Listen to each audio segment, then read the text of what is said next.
Why? Because Rupa Goswami is a pure devotee. If you follow Rupa Goswami, you will also become pure.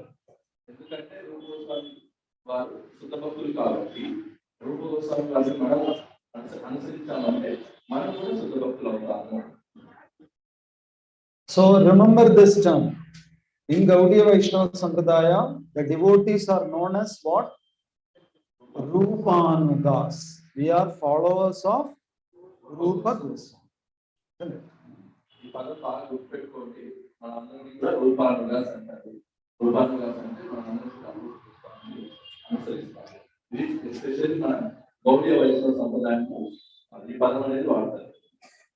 I remember one story that I read when I was a child.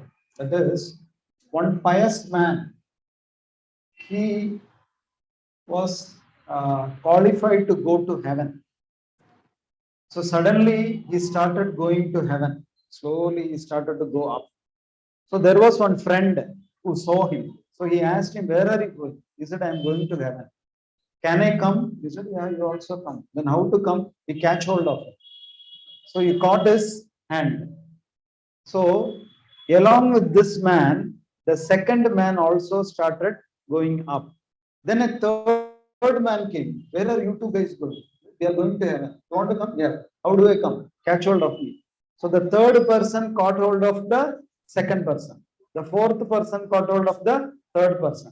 Like this, a long chain was made and they all went to heaven. This was one story that I read a long back when I was a child. So, who was actually qualified to go to heaven? Only the first person. But so many other people went. How?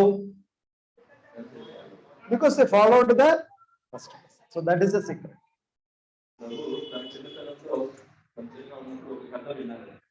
So అప్పుడు ఒక పుణ్యాసుడు ఉండేవాడు. తను చేసిన పుణ్యం వల్ల అతను చిన్నగా అతను పైకి వెళ్తూ ఉన్నాడంట. అలా పైకి వెళ్తున్నప్పుడు ఒక వ్యక్తి అతను చూసాడు. చూసేసి "నువ్వు ఎక్కడికి వెళ్తున్నావు" అంటే నేను స్వర్గలోకానికి వెళ్తున్నాను అని చెప్పేసి అంటాడంట.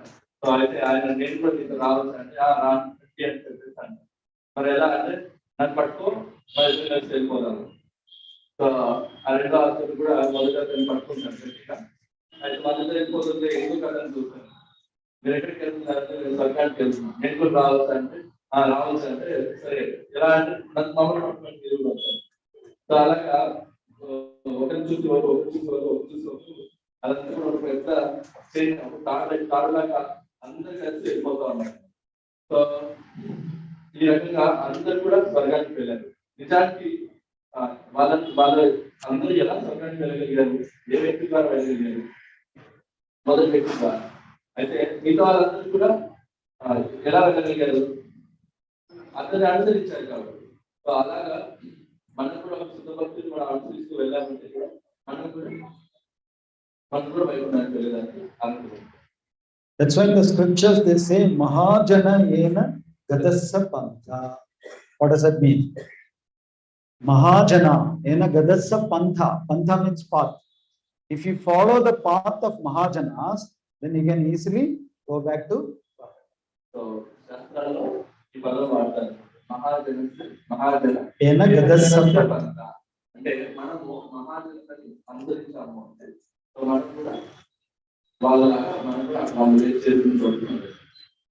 Recently, I read one true incident shared by an initiated devotee who was living in the Western country. So his wife, she was also initiated, and she became terminally ill, I think with a cancer or something. I don't remember what exactly was her illness.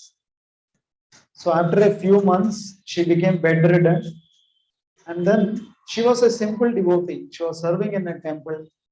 She was assisting in the kitchen. That's it. Then she will clean the kitchen. No big talent, nothing. Very simple devotee. Every day she will go to the temple, help in the kitchen. Whatever the main cook tells, she will cut the vegetables or wash the vessels, or finally when all the cooking is over, she will clean the kitchen. That's all she was doing. So So finally, she left her body. And this Prabhu was very sad. And he was always thinking about her. And one day, the lady came to her husband's dream.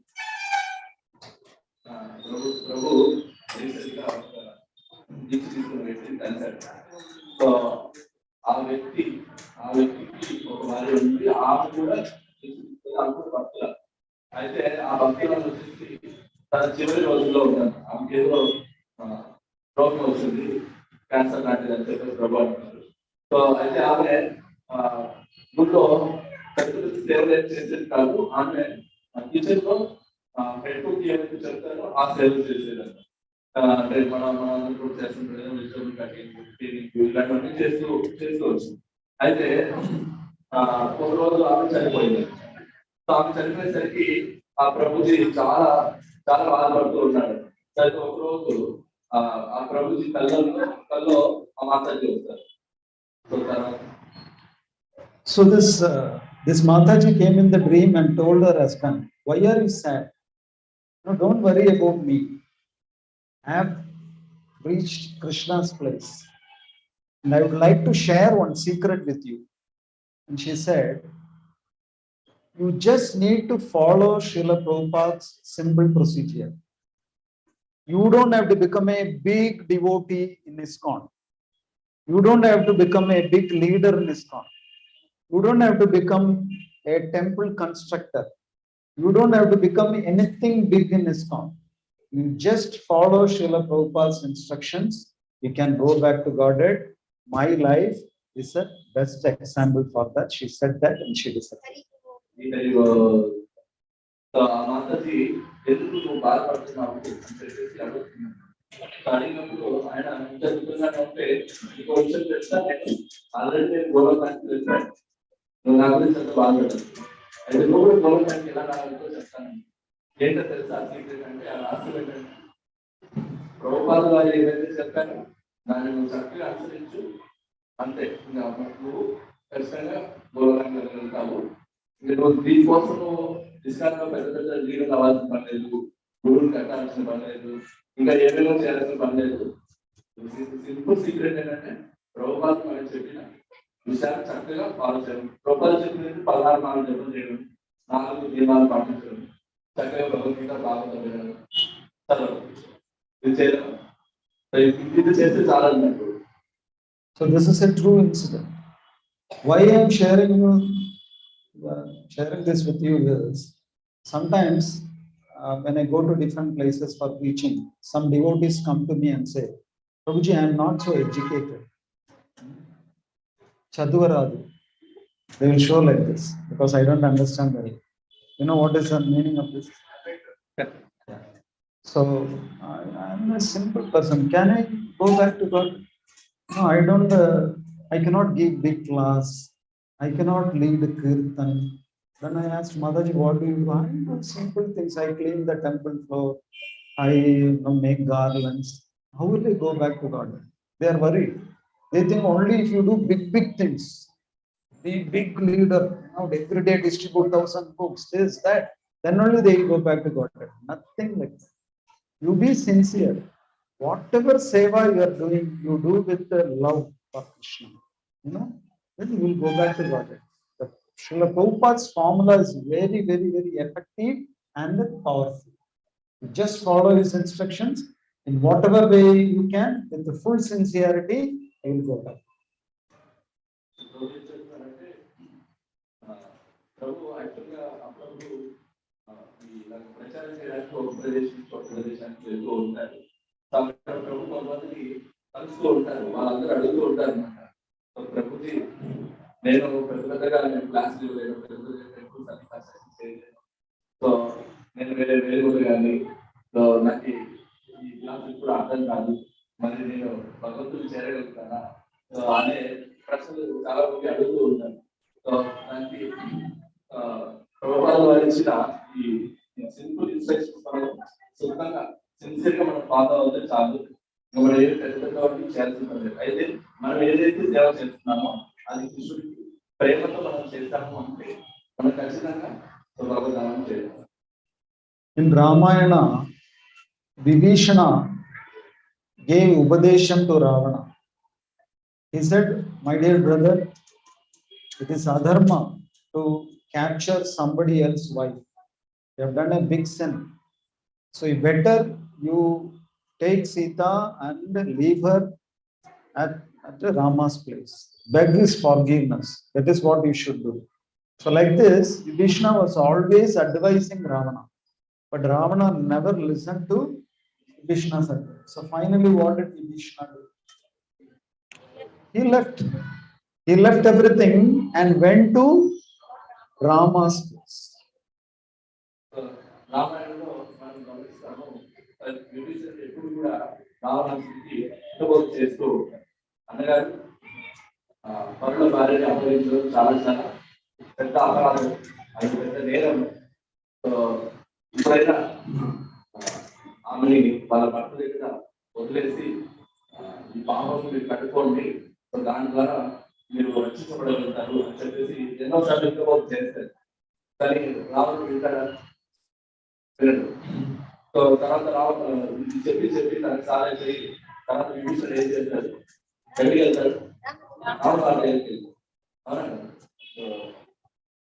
So when Vibhishana was leaving Lanka, he was just leaving, he just took 3 things with him: his mobile phone, ATM card, and money bag.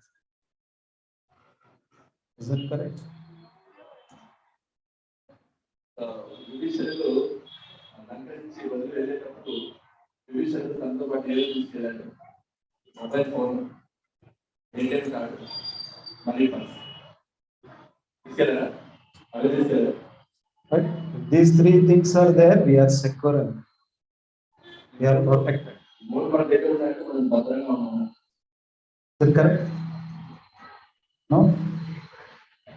Oh, it's a realized soul here. This soul is saying, you don't take your money back. Leave your ATM card. Throw away your mobile phone. Just carry your deep bag. Haribo. Mobile phone పక్కన పడేయండి, ATM card తీసేయండి, purse అవసరం లేదు. మీరు కేవలం సంచి పట్టుకుంటే చాలు, పట్టుకుంటే చాలు. Can you check Prabhu? Is he having his mobile phone? Kept it inside the bag, huh? So, when Vibhishana left Lanka, 4 other Rakshasas also went with him. ఎప్పుడైతే విభీషణుడు లంకలో వెళ్తాడో అతనితో పాటు ఇంకొక 4 రాక్షసులు కూడా అతనితో పాటు వెళ్తారు. And it's a big story. Vibhishana was waiting there for the permission of Lord Ram. Lord Ram did not give permission immediately. There was a huge discussion, conference, meeting. Sugriva said, no, don't trust him. Jambavan was against him. Angada was against Vibhishana. Now there was a big hangama. Finally, after so much of discussion, waiting and all, Vibhishana was accepted into the fold of Lord Ram. అయితే ఎప్పుడైతే విభీషణుడు రామచంద్ర దగ్గరికి వెళ్తాడో విభీషణుని అంత సులభంగా వాళ్ళతో చేర్చుకోలేదు. ఎందుకు చేర్చుకోలేదు అంటే అక్కడ ఉన్న వాళ్ళందరూ కూడా ఎస్పెషల్లీ సుగ్రీవుడు ఆయన వ్యతిరేకంగా ఉన్నాడు. అలాగే జాంబవంతుడు పూర్తిగా అందులో ఆయన పట్టించుకోలేదు. అలాగే అందరూ కూడా సత్యంగా ఆయన వద్దు, ఆయన రాక్షసుల నుంచి వచ్చాడు. ఇలాగా అక్కడ ఉన్న వాళ్ళందరూ కూడా అతన్ని ఒప్పుకోవట్లేదు. అయితే చివరికి ఆనందం చెప్పడం వల్ల కొద్దిగా ఎదురెదురు ఆయన గొప్పతనం చెప్పడం వల్ల చివరికి వాళ్ళు అతను రాముడు వారి యొక్క సంఘంలో జాయిన్ అయిపోయారు. So there was a lot of discussion. Is Vibhishana a righteous person? Is he a dharmic person? Can we trust him? Is he a spy of Ravana? So many discussions, background checks. It was not easy to get into Lord Rama's camp for Vibhishana. It was a tough time for him to get into Rama's camp.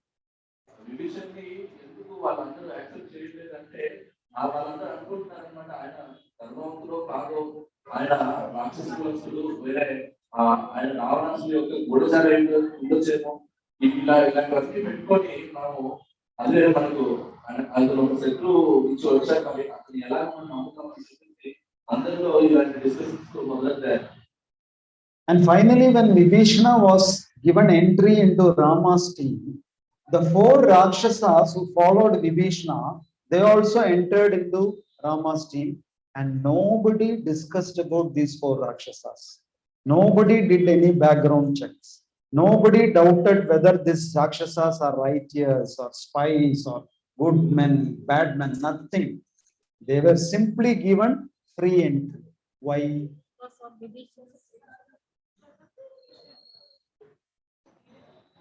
అయితే ఎప్పుడైతే ఈ అంగాలు అంతా అయిపోయిన తర్వాత ఎప్పుడైతే విభీషణుడు రాముడి యొక్క సేనను అడిగిపెట్టాకో ఆ విభీషణుడితో పాటు ఆ మిగిలిన నలుగురు రాక్షసులు కూడా అందరితో పాటు రాముడి యొక్క రామసేనను వాళ్ళందరూ కలిసిపోతారు అనమాట. అయితే ఆ నలుగురు కలిసి విభీషణుడితో పాటు రామసేనలో చేరేటప్పుడు ఎవరు కూడా ఆ నలుగురిని అడగించలేదు.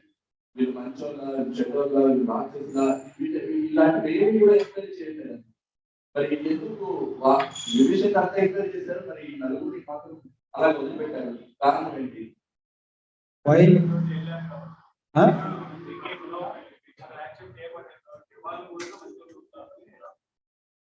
ఎందుకంటే విభీషణుడు గొప్పవాడు, మంచివాడు అర్థమైంది.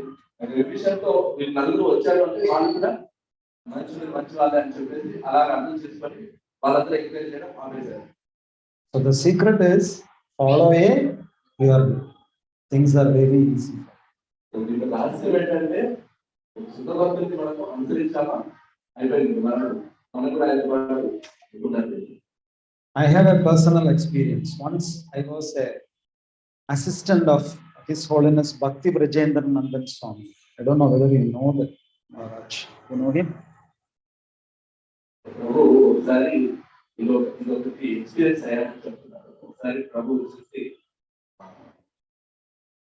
Bhakti Brajendra Nandan Swami. ప్రభు ఆయన సేవ భక్తి బ్రజేంద్ర నందన మహారాజు యొక్క సేవ దొరికింది. He is the first sannyasi disciple of Srila Prabhupada from Malaysia. ఆయన మొట్టమొదటి సన్యాసి శిష్యుడు అన్నమాట. శ్రీల ప్రభుపాద మలేషియా నుంచి వచ్చారు. So it was my great fortune that I could serve Maharaj as a personal servant. అది ప్రభు చెప్తారు, అది నా మహాభాగ్యం. So I went with him to Mayapur for my Guru Maharaj's Vyasa Puja.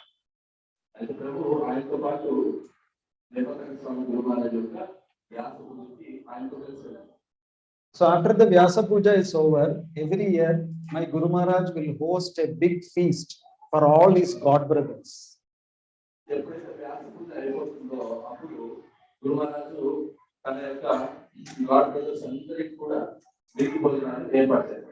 So it's a big feast, hundreds of preparations, this, that, everything will be served. Guru Maharaj will be sitting in the middle and all his god brothers will be seated around. It's a wonderful occasion.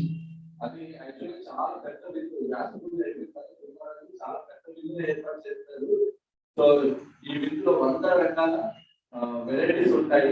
గురు మహారాజు అందరూ కూర్చుంటారు, ఆయన చుట్టూ ఆయన యొక్క God brothers అందరూ కూర్చొని ఆస్వాదిస్తూ ఉంటారు. So only Guru Maharaj's god brothers are allowed inside that hall. గురు మహారాజు యొక్క గాడ్ బ్రదర్స్ మాత్రమే అనుమతిస్తారు, వేరే వాళ్ళని ఎవరిని కూడా అనుమతించరు. I had a very keen interest and desire to go to the hall. ప్రభుకి ఆ లోపల ఏం జరుగుతుందో తెలుసుకోవాలని చాలా కుతూహలంగా ఉండేవాడు. Why, you know? Not because I wanted to serve Maharaj. I saw so many different varieties of prasadam was going inside the hall. ప్రభు ఎందుకు అంత కుతూహలంగా ఉన్నాడు అంటే లోపల నాకు నేను కూడా గురువారం సేవ చేస్తాము అన్న కుతూహలం కాదు, ఎన్నో వందల వెరైటీస్ లోపలికి వెళ్తా ఉన్నాయా అని చూసి ప్రభుకి కుతూహలం అనిపించింది. So Bhakti Brajendra Nandan Maharaj was going and he said, okay, I'll go and come. Then I told Maharaj, I'll carry your side bag. No, then Maharaj said, it is not heavy. No, in the side bag there is this chanting bag and one bottle of water. That's it. It's nothing heavy. But I said, no, Maharaj, you should not carry. I will carry it for you. Then I forcefully took it from him. And he said, okay, you carry.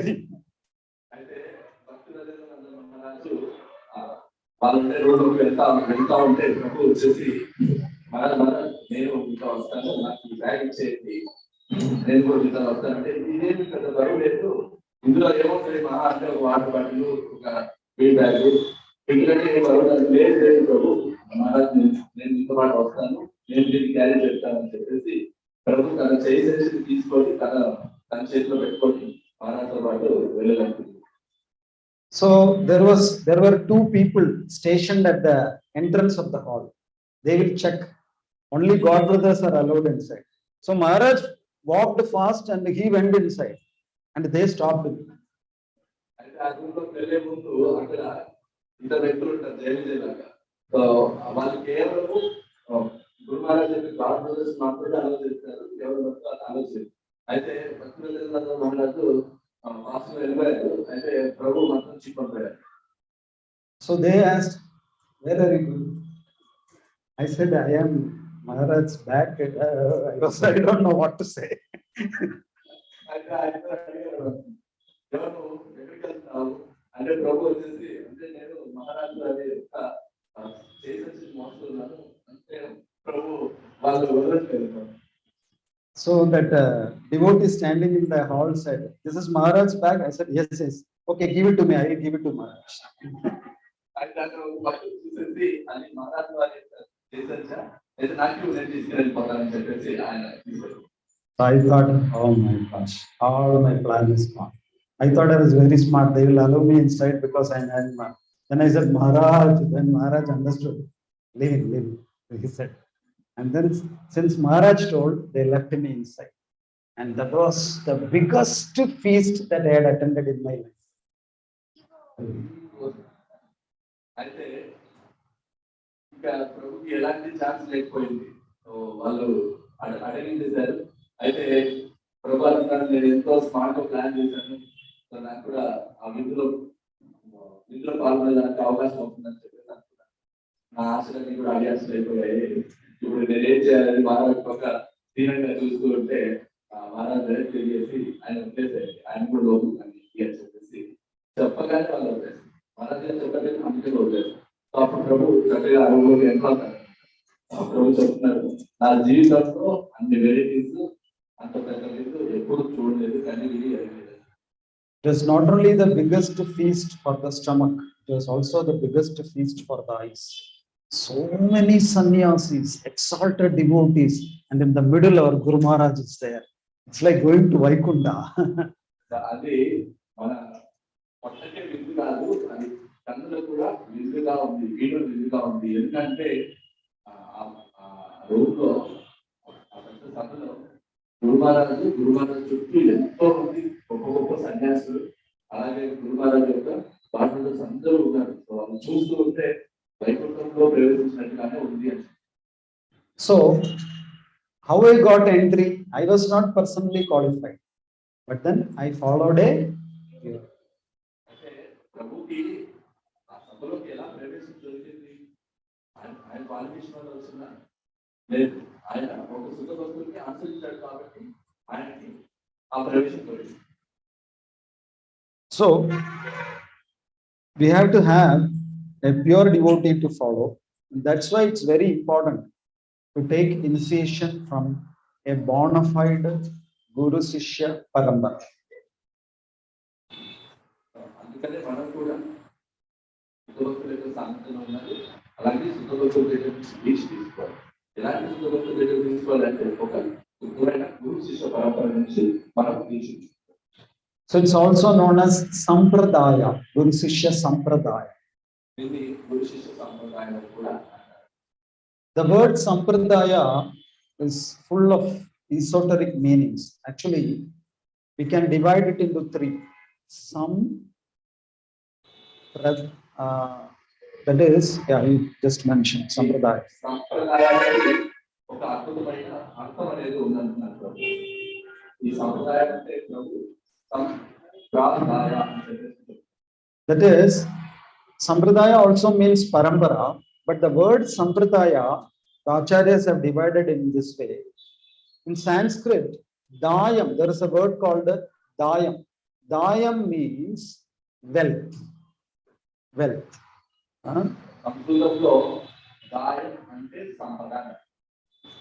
And pradayam means highly valuable wealth. And sampradayam means topmost wealth. So the word sampradayam has got three things inside it: dayam, pradayam, sampradayam.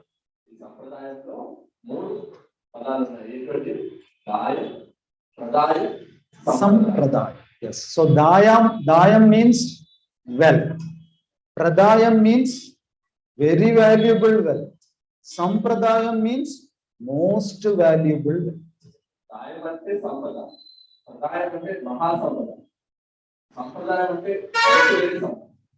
So when you get connected to a Guru Sishya Sampradayam, you get access to what? Two things mainly. One is very valuable wealth and most valuable wealth. ఎప్పుడైతే ఈ జ్యోతిష సంప్రదాయానికి నువ్వు connect అవుతావో అప్పుడు నీకు రెండు విషయాలు లభిస్తాయి. ఒకటి మహా సంపద, రెండోది వెలకెట్టలేని అంతులేని సంపద నీకు సొంతమవుతుంది. So what is the very valuable wealth that we get when we join a sampradayam? Acharya say we get Krishna. అంటే ఆ అంతులేని మహా సంపద ఏంటి అని మనం ప్రశ్న వేసుకుంటే ఆచార్యులు చెప్తున్నారు, మీకు ఎవరు తెలుస్తారు? సాక్షాత్తు దేవాదేవుడైన శ్రీకృష్ణ భగవానుడు. That's why in Vishnu Sahasranama, the Lord has a name called Mahadhana. Mahadhana. ఇక్కడ మనం గమనిస్తే విష్ణు సహస్రనామంలో భగవంతుడి పేరు ఏంటంటే మహాధన. That means he is a treasure or very valuable thing for the devotees.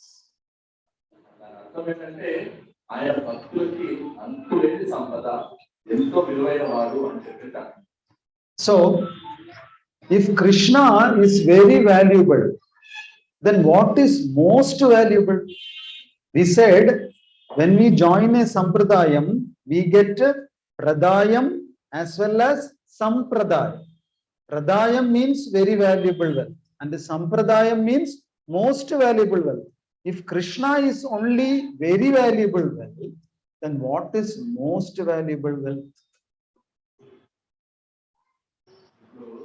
Sampradayam ante Krishna ante mahadhana అని చెప్పేటంటే మహా సంపదాయం అంటున్నారు. మరి కృష్ణుడు మహా సంపద అయితే మరి మన ఇందాక చెప్పుకున్నాం కదా, దాయం అంటే సంపద, ప్రదాయం అంటే మహా సంపద, సంపదాయం అంటే అంతులేని విలకట్టలేని సంపద అని అనుకుంటాం అన్నాం కదా. మరి అలాంటప్పుడు కృష్ణుడు ఇక్కడ మహా సంపద అయితే మరి అంతులేని వెలకట్టలేని సంపద ఎవరు?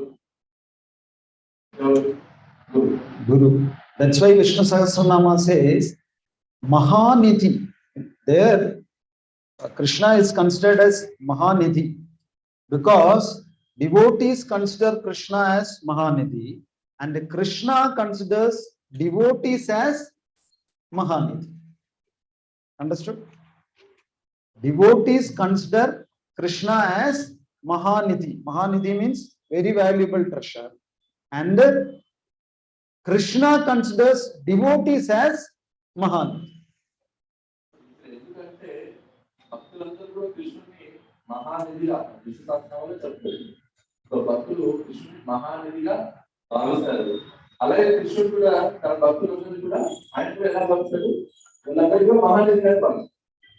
So Krishna is valuable wealth and the Guru is most valuable wealth. But it should be the other way around. Actually, Krishna should be most valuable wealth and Guru should be valuable wealth. But here they are saying Krishna is valuable wealth. Yeah, definitely is valuable wealth. But Guru is most valuable wealth. Why? గురువు వచ్చేసి మహాసంపద అవ్వచ్చు, కృష్ణుడు వచ్చేసి అంతులేని వెనకలేని సంపదగా మనం అనుకోవాలి. కానీ ఇక్కడ కృష్ణుడు ఎందుకు మహాసంపదగా చెప్తున్నారు, మరి గురువు గారినేమో అంతులేని వెనకలేని మహాసంపద అని చెప్తున్నారు. ఎందుకంటే కృష్ణుడి కంటే గురువు అంత గొప్పవాడు. Because we have studied no Guru or Krishna, dono Guru Govind dono kade kanke kage pai, which is written by Kabir Das. You have read this in your school days? Guru Govind dono khade kage pai. That is, if Guru and Govind simultaneously come in front of you, you are supposed to pay obeisance, pranams. You have to pay pranams to Guru also, you have to pay pranams to Govinda also. But to whom will you pay pranams first? That is the secret. చెప్పినట్టు గురు గోవిందు గౌరవ పడే కవేపాయ్ అంటే ఇప్పుడు మన ముందుకి గురువు గోవిందులు ఇద్దరు వచ్చారు. మరి ఇద్దరు వచ్చినప్పుడు మీరు వాళ్ళని దర్శించారు. మీరు ముందు ఎవరు మీరు దండవత్ ప్రణామం చేస్తారు? గురువుకే చేస్తారు. So someone asked, why you first pay pranams to Guru? So he said, because of Guru only I know Govinda. If Guru was not there, I wouldn't have known Govinda. ప్రశ్న వేస్తాను, ఎందుకు మీరు విష్ణుడు కనుక గురువు గారికి ప్రణామం చేస్తున్నారు అంటే, ఆ గురువు గారి దైవాలనే మాకు విష్ణుడు గురించి తెలిసింది. గురుగారే లేకుంటే, గురుగారే మాకు చెప్పుకుంటుంటే మాకు విష్ణుడు గురించి ఎలా తెలిసేది? కాబట్టి మేము ఫస్ట్ మొట్టమొదటి మేము గురువు గారికి ప్రణామం. So it is very important to get connected to a bona fide sampradaya, Guru Shishya sampradaya. అందుకనే మనం అందరం కూడా ఒక గొప్ప గురు శిష్య పరంపర సంప్రదాయానికి మనం కనెక్ట్ అవ్వాలి. అది మనం చేయాల్సిన గొప్ప పని. So the acharyas recommend 4 sampradayams as bona fide. ఆచార్యులు ముఖ్యంగా 4 సంప్రదాయాలు అనేవి అతి ముఖ్యమైన సంప్రదాయాలు అని చెప్పేసి చెప్తున్నారు. So if you want to go back to Godhead, you have to get connected only to these 4 sampradayam. If there is any other sampradayam, then it is not considered bona fide. So you can join any of these 4 sampradayams. All these 4 sampradayams are bona fide. మనము వైకుంఠానికి అంటే భగవంతుడి దగ్గరికి చేరుకోవాలి అంటే ఈ 4 సంప్రదాయాలు ఏదో ఒక సంప్రదాయంలో మనకు చేరాలి. ఎందుకంటే ఈ 4 సంప్రదాయాలే ఆచార్యుల ద్వారా గుర్తింపబడ్డాయి. ఇంకా మిగతా ఏ సంప్రదాయాల్లో మీరు చేరడం కూడా మీకు లాభం లేదు. So the first sampradaya, it is known as Rudra sampradaya. ఇందులో మొదటి సంప్రదాయం వచ్చేసి రుద్ర సంప్రదాయం. Rudra, who is Rudra? Shiva. So why is that sampradaya known as Rudra sampradaya? Why? Because there is a formula for a sampradaya. All the sampradaya should originate from Krishna. Okay, all sampradayas should originate from Krishna, and Krishna will give this divine knowledge, transcendental knowledge, to the first principal Guru, and from that Guru that knowledge is passed on to subsequent Gurus. So the first principal Guru, he is the person who is connecting the other Gurus with Krishna. So the sampradaya is known by his name or her name.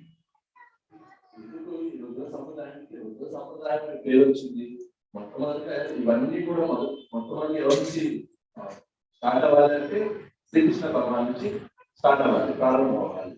అయితే కృష్ణుడి నుంచి ప్రారంభం అవ్వాల్సినప్పుడు మరి కృష్ణ సంప్రదాయం పేరు రావాలి, కానీ మరి రుద్ర సంప్రదాయం ఎందుకు పేరు వస్తుందంటే, కృష్ణుడు ఏం చేస్తారంటే ఇలాంటి ఒక శుద్ధ భక్తుల్ని ఎన్నుకొని వాళ్ళకి ఈ శుద్ధ జ్ఞానాన్ని తను మొట్టమొదటిగా తను తెలియపరుస్తాడు.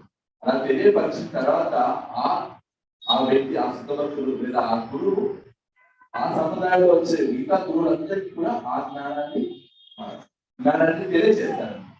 అయితే ఏ వ్యక్తి అయితే మొట్టమొదటిగా కృష్ణుడి ద్వారా ఈ జ్ఞానాన్ని పొందారో ఆ వ్యక్తి పేరు మీద ఆ సంప్రదాయానికి పేరు వస్తుంది.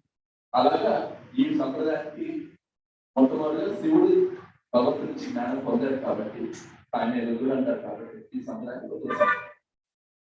So when you hear the name of a sampradaya, you can immediately identify who is the first principal guru in that sampradaya. మీరు ఆ సంప్రదాయం పేరు విన్నారు అంటే మీకు తెలిసిపోతుంది వీళ్ళలో ఆ సంప్రదాయంలో ముఖ్యమైన గురువు ఎవరు అనేది మీకు ఆ పేరు ద్వారా తెలిసిపోతుంది. So Rudra Sampradaya, the first guru is whom? Shiva, Lord Shiva. Rudra సంప్రదాయంలో మొట్టమొదటి గురువు ఎవరు? శివుడు. But then there are so many acharyas who will come in that parampara.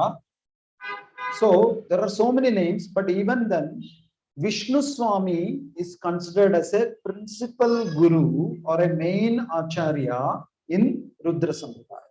అయితే ఈ రుద్ర సంప్రదాయంలో ఎంతో మంది గొప్ప గొప్ప భక్తులు అనే వాళ్ళు వస్తారు. అయితే ఆ సంప్రదాయంలో విష్ణు స్వామి అని ఒక గొప్ప ఆచార్యుడు ఉన్నారు. మరి ఆయన పేరు మనం వింటాము. So this is first sampradaya. Rudra Sampradaya is considered as the oldest sampradaya. ఈ రుద్ర సంప్రదాయం అన్నిటికంటే పురాతనమైన సంప్రదాయం. The second sampradaya's name is Kumara Sampradaya. రెండో సంప్రదాయం పేరు వచ్చేసి కుమార సంప్రదాయం. So now you can know who is the principal guru in this sampradaya. Lord Subramanya. Is that correct? Four Kumara. So Lord Subramanya is also known as Kumara. That is why if you go to one place near Nagarkoil, there is one famous temple called the Kumara Kovil. It is a very famous Muruga temple. And also Shankaracharya has come up with 6 systems of worship. One is known as Vaishnava. Second is Shaivam. Third is Shakteyam. Fourth is Ganapatyam. Fifth is Sauram. And sixth is Kaumaram. So Kaumaram means you are the worshipper of Subramanya. So Kumara also means Subramanya. ఈ కుమార సంప్రదాయానికి ఆ పేరు ఎలా వచ్చింది అంటే actually కుమార సంప్రదాయం అంటే బ్రహ్మగారి యొక్క నలుగురు కుమారుల నుంచి ఈ సంప్రదాయం మొదలవుతుంది. కాబట్టి వీళ్ళే అతి ముఖ్యమైన గురువులు ఆ సంప్రదాయంలో. కాబట్టి మనకి కుమార సంప్రదాయం అని పేరు. అయితే ఇక్కడ కుమారుడు అంటే ఇంకొక కుమారుడు ఉన్నాడు. అతను ఎవరు? సుబ్రహ్మణ్య స్వామి, శివుడి యొక్క కుమారుడు, పార్వతీదేవి యొక్క కుమారుడు. అయితే ప్రభు చెప్తున్నారు, సో ఈ తమిళనాడులో ఒక ప్రదేశంలో ఒక మందిరం ఉందంట. ఆ మందిరం పేరు వచ్చేసి కుమార కోయిల్ పేరు.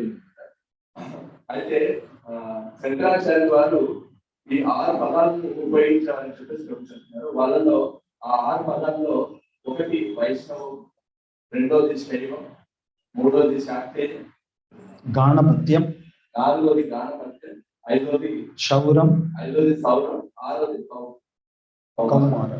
కౌమారం అంటే సుబ్రహ్మణ్య స్వామికి వచ్చే వాళ్ళకి కౌమారం పెట్టారు. But Kumara Sampradaya actually means it is Sanat Kumaras, isn't it? There are 4 Kumaras and they are actually the Manasa Putra of Brahma.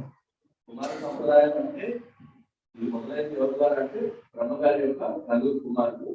వీళ్ళు అంటారు వీళ్ళు బ్రహ్మగారి యొక్క మానసు అంటే బ్రహ్మగారి యొక్క మనసు నుంచి పెట్టారు.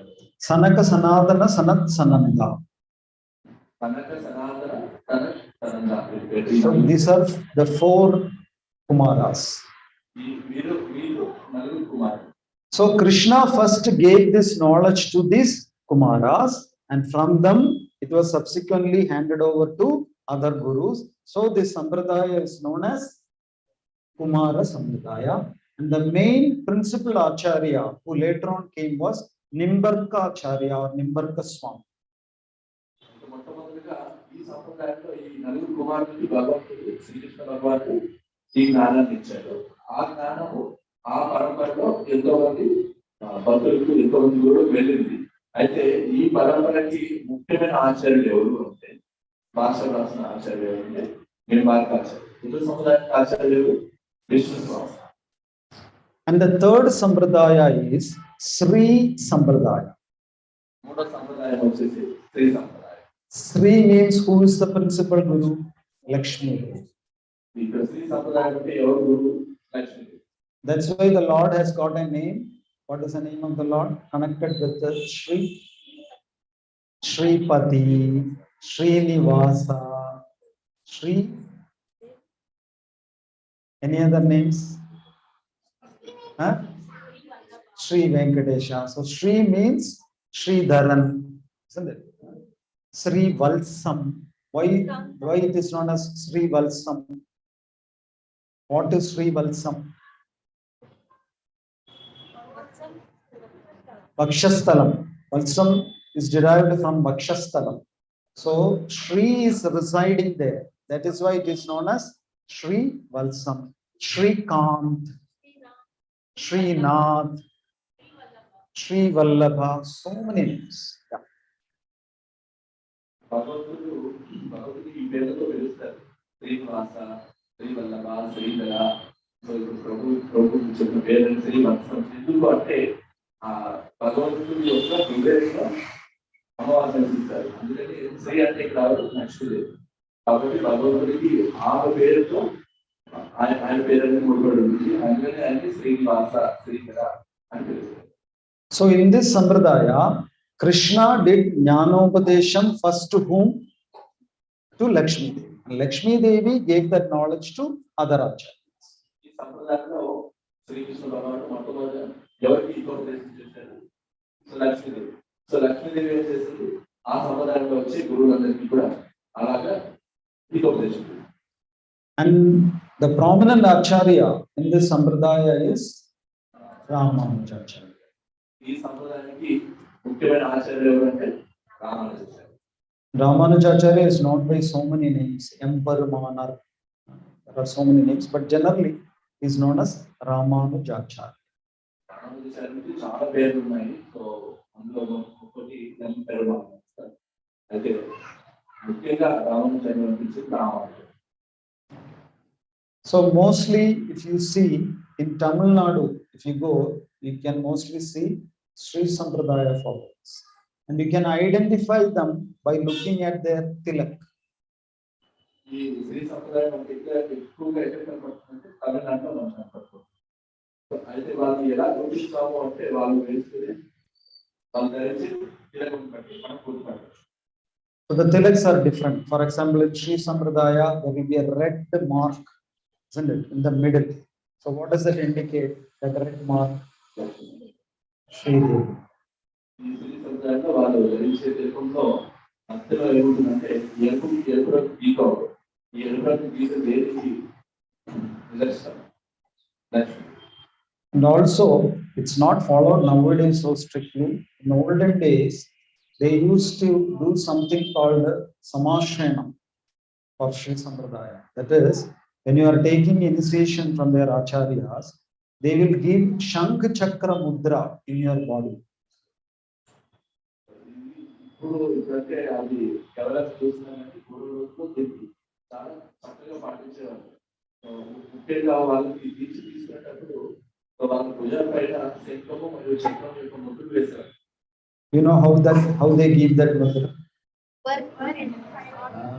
They have two insignias made of metal. They keep it in fire. It becomes red hot, and they give a seal in the arms. మీకు ఆ విషయం తెలిస్తే ఎలాగ శంఖ ముద్ర వేసేవాళ్ళనేది ఏదో రంగు వడ్డించేవారు కాదు. వాటిని నిప్పులో వేసి బాగా కాలిన తర్వాత ఆ శంఖ చక్రం వేస్తారు.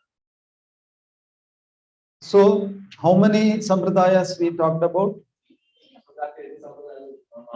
First one, Rudra Sampradaya. That means who is Kumara Sampradaya? And we belong to which Sampradaya?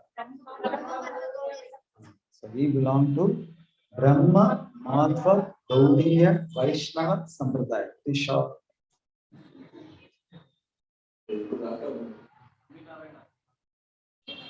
Nambi Narayana.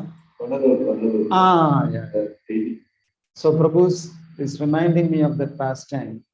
That is when we went to Nambi Narayana Kshetra.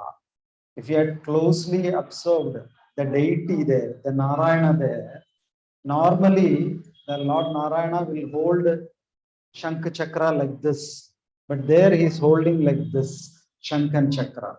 You know why? Because there at that place, in that temple, Lord Narayana personally came and did Samashayanam to Ramanujacharya. So he is in that posture. He did like this, you know. So that same posture is followed there in the deity form also. And also, if you keenly observe Ramanujacharya's deity, normally Ramanujacharya will be holding a dand like this, he will be holding Abhay Mudra like this. But there, Ramanujacharya is holding his hands like this. He is receiving the receptive mudra. It is known as Dasa Mudra. He is holding his hand like this. So because he is receiving that Samashayana from Lord Narayana. ప్రభు వారు ఒక అద్భుతమైన ఉదాహరణ చెప్తున్నారు. మనందరూ కూడా మెల్కోట యాత్రలో భాగంగా కొండలో కూడా దర్శించాము. కొండలో మనము విగ్రహాన్ని గమనిస్తే అక్కడ నమ్మినారాయణ విగ్రహం, ఇక్కడ నమ్మినారాయణ విగ్రహంలో మీరు చక్కగా మీరు గమనించారు అంటే జనరల్ గా నారాయణుడు శంఖ చక్రాన్ని ఇలా పట్టుకుంటాడు. అయితే అక్కడ నారాయణ వచ్చేసి చక్రాన్ని ఇలా పట్టుకోవడం, ఇలా ఎందుకు పట్టుకున్నాడు అని గమనిస్తే అక్కడ సాక్షాత్తు నారాయణుడే రావణుడి వారికి తీర్చేయడానికి వచ్చారు. అందుకనే ఆయన శంఖము చక్రాన్ని ఇలా పట్టుకొని ఆయన ఆ రెండింటిని రావణుడి యొక్క మొదటి మీద వేశారు. అయితే మీరు రావణుడి వారిని కూడా గమనిస్తే రావణుడి వారు వచ్చేందుకు ఆయన శంఖాన్ని ఇలాగా ఇలా పట్టుకొని ఉంటారు అందరూ. అయితే మీరు ఆ విగ్రహాన్ని గమనిస్తే రావణుడి విగ్రహాన్ని గమనిస్తే ఆయన దాసముద్రలో ఇలాగా ఉన్నారని చెప్పేసి అంటే నారాయణ వారు నిశ్చయిస్తున్నారు, నమస్కారం ఇస్తున్నారు, రాముడి వారు కూర్చుంటున్నారు కాబట్టి ఆయన దాసముద్రలో ఉన్నారని చెప్పేసి. So the name of our Sampradaya is Brahma Madhva Gaudiya Vaishnava Sampradaya. So Brahma, that indicates what? Yeah. So why his name is there? He is the principal acharya to whom Krishna gave instructions.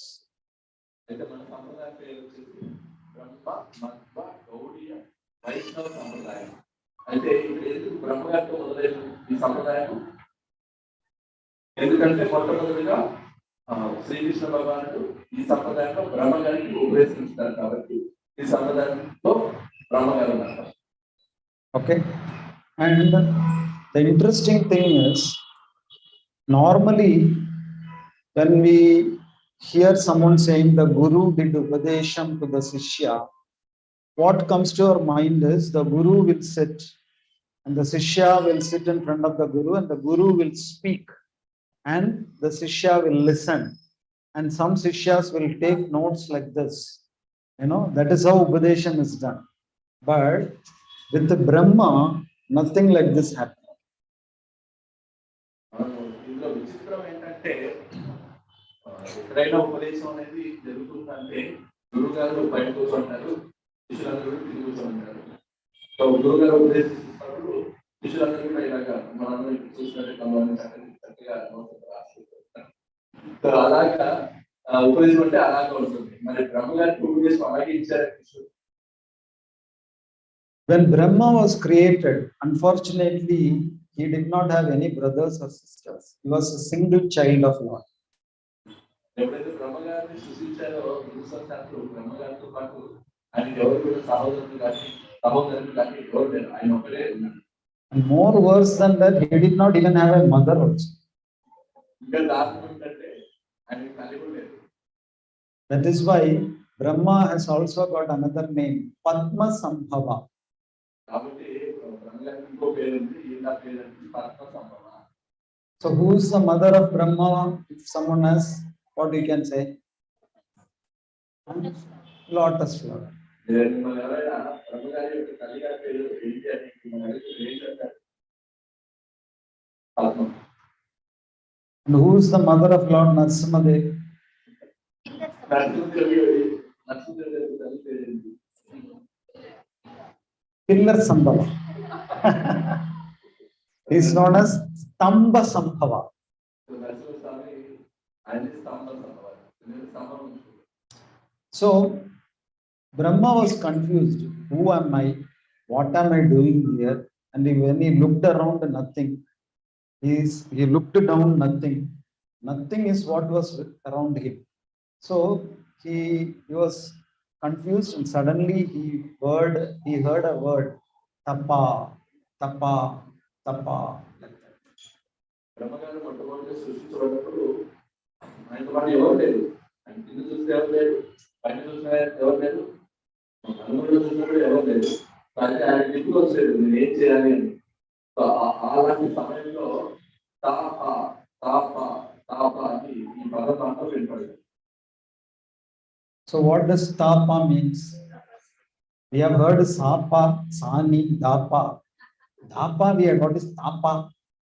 Tapa means meditate, meditate, tapas, meditate. So Brahma closed his eyes, meditated, and in meditation the Lord gave him all knowledge. తప అంటే మనమందరం కూడా సాని తప అంటే ఈ సంగీతంలో ఈ 7 పదాలు వస్తాయి కదా, 7 అక్షరాలు. అది వింటాం కానీ తప అంటే ఇప్పుడు మనం వినేది తప అంటే తప అంటే ధ్యానం. సో అందుకని బ్రహ్మగారు ఏం చేశారు, ధ్యానంలోకి వెళ్ళారు. ఎప్పుడైతే తన ధ్యానంలోకి వెళ్తారో అప్పుడు తనకి ధ్యానంలో ఉపదేశం. So in that class there was no mic, no translating Prabhu, nothing. Just everything happened through mind. అయితే ఈ ఉపదేశంలో ఇలాంటి మైక్ కానీ అలాగే ట్రాన్స్లేట్ చేసే ప్రభు కానీ ఎవరు లేదు. అయితే ఎలాగా ఉపదేశం అనేది అందిందంటే ధ్యానం ద్వారా. Everything was revealed to him. ప్రతి ఒక్క విషయం కూడా అతనికి అర్థమయ్యేలాగా అతని హృదయంలో కనబడదు. There was one fortunate boy who was 5 years old. He did not go to school, but in 1 second he learned everything. You know who is that fortunate boy?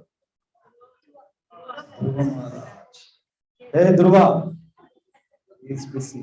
Correct. ఒక అబ్బాయి కంటే 5 ఏళ్ళ అబ్బాయి ఆయన ఎప్పుడు స్కూల్కి వెళ్ళేసి కానీ ఆయనకి చక్కగా జ్ఞానం ఒకేసారి వచ్చేసి. How he learned, which school he went? He went to Shankha school, Panchajanyam school. అయితే ఆయనకి ఆ జ్ఞానం ఎలా వచ్చింది? ఆ అబ్బాయికి చిన్నపిల్లలకి ఏ స్కూల్కి వెళ్ళలేదు, ఎలా వచ్చింది? ఆయన శంఖా స్కూల్కి వెళ్ళారు.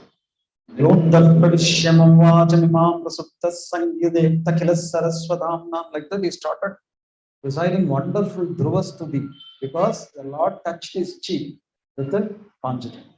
అయితే ఎలా వచ్చింది?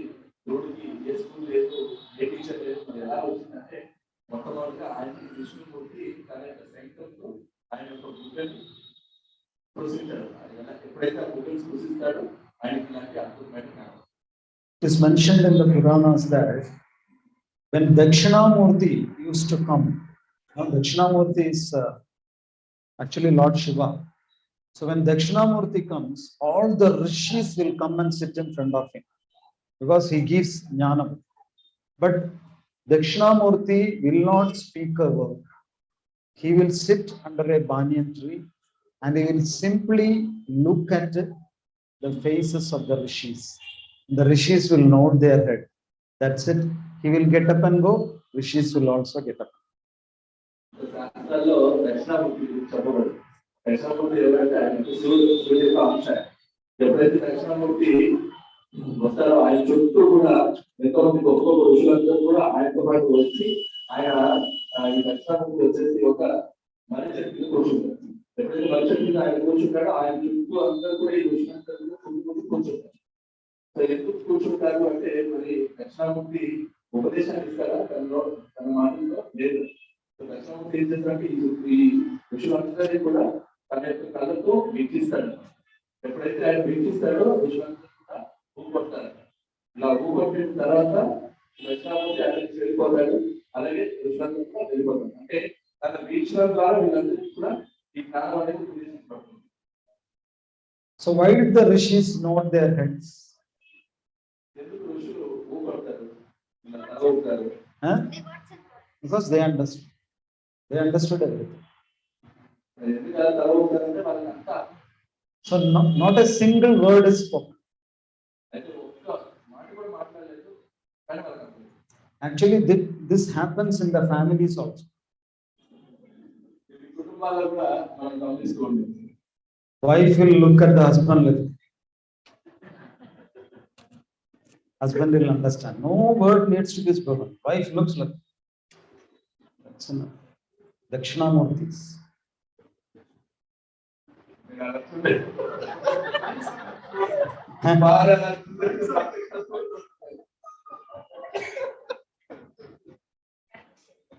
So how is it possible?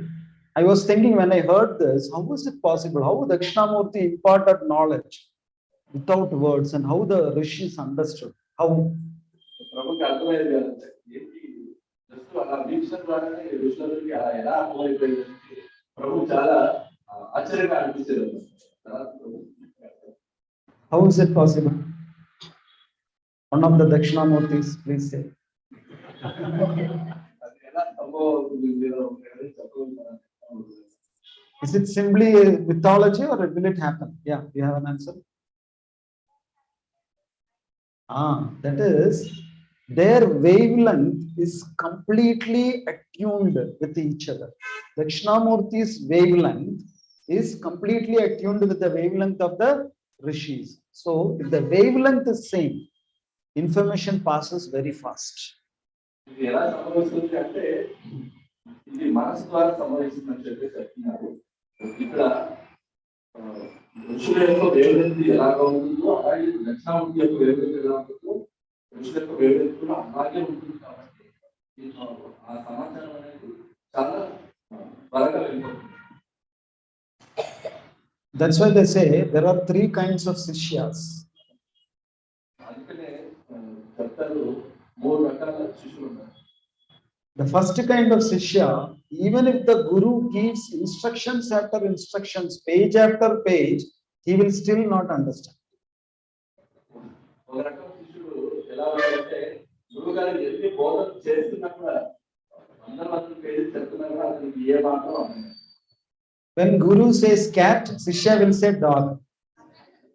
గురువు గారు పిల్లి అంటే శిష్యుడు అంటాడు కుక్క అంటాడు. So any examples? Who are like that sishyas?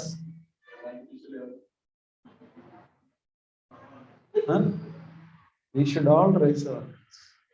We are all good examples of that type of sishyas. Prabhupada is writing books after books after books, and finally we will come and ask who is Krishna.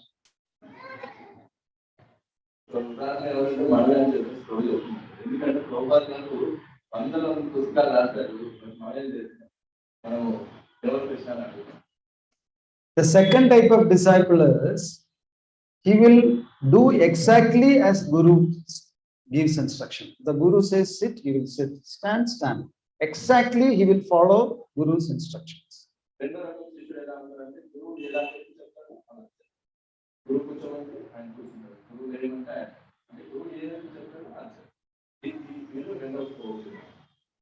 The third type of disciple, the Guru doesn't have to say anything. He will do whatever is needed as per time, place, circumstance. And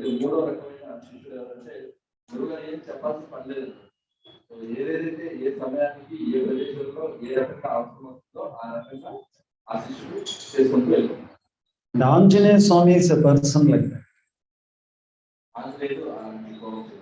That is why Anjaneya Swami is known as Buddhimatam Varishtam. What is the meaning of Buddhimatam Varishtam? He is not simply intelligent, Buddhimatam. He is Varishtam. He is most intelligent. He is intelligent amongst the intelligent.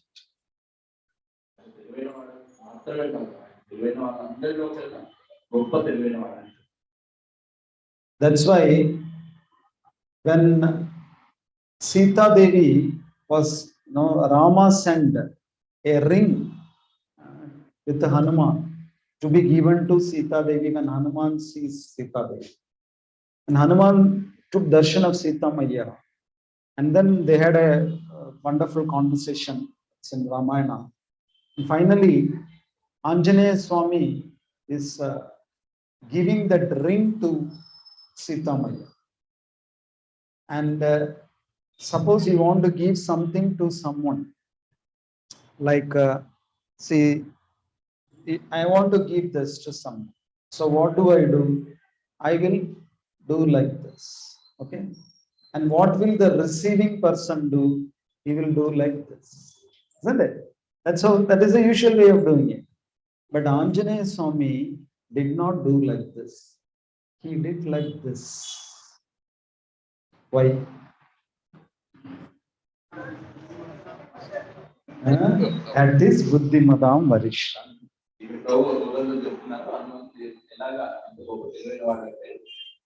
ఎప్పుడైతే రాములు వారు సీతమ్మ జాతర అనుభవం చెప్పేసి చెప్పినప్పుడు ఆయన రాములు వారి దగ్గర నుంచి ఉంగరం తీసుకుంటారు. ఆయన సంగీతం అలాగా ఉంగరం తీసుకున్న తర్వాత కంటికి వెళ్ళిన తర్వాత సీతమ్మ వారిని కలిసినప్పుడు వాళ్ళ మధ్య ఒక అద్భుతమైన సంభాషణ జరుగుతుంది.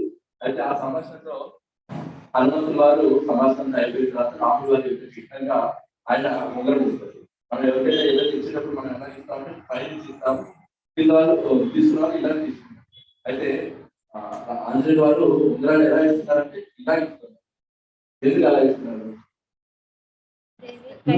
Why? Respect.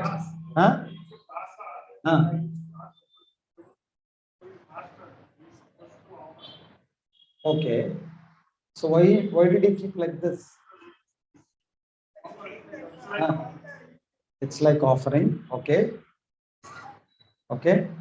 We're getting close. It's a very, very minor detail.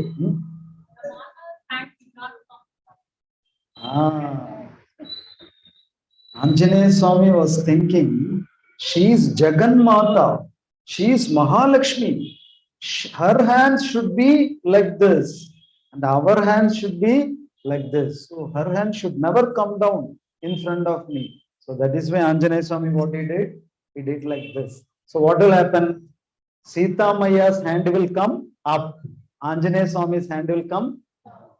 Such a minor detail. He thought in split second and he did like this. So that is Buddhimadam Varisha.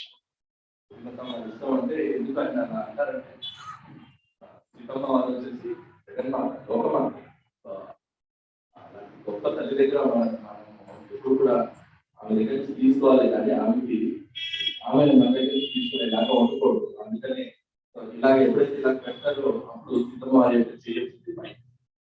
అలాగా హనుమంతుల వారు అలా తెలియజేస్తారు. So we should also be like this, very sensitive when we deal with other Vaishnavas. That is why we have a course called Vaishnava Etiquette Course, and it is very important to attend the course to apply for Harinam Diksha. మనం కూడా వైష్ణవులందరూ కూడా ఇలాగా ఇలాంటి తెలివి కనబరుస్తూ ఉండాలి. అందుకని మనందరికీ కూడా వైష్ణవ ఎటిక్వేట్ అనే అద్భుతమైన క్లాసెస్ ఉంటాయి. మనందరూ కూడా దాని తగ్గట్టు ఫాలో చేస్తాం. Prabhu, can I have one chapati? Catch. వైష్ణవులందరూ ప్రభు చపాతి కావాలని తీసుకొని దయచేస్తాం. Is it okay? It's not etiquette, isn't it? You should serve in a very humble way, please. How many chapatis? We'll keep on asking. It's all not etiquette, isn't it? So there is an etiquette for everything. So it's very important that we should know Vaishnava etiquette. The Acharya say Vaishnava etiquette is like an ornament for the Vaishnavas.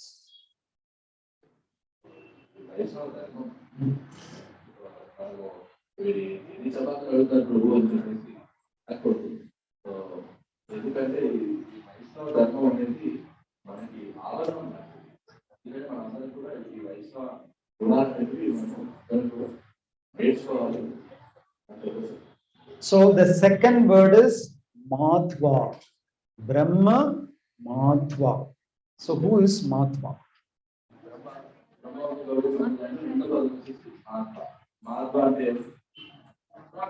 Madhvacharya. Madhvacharya. So who is Madhvacharya? What is his contribution?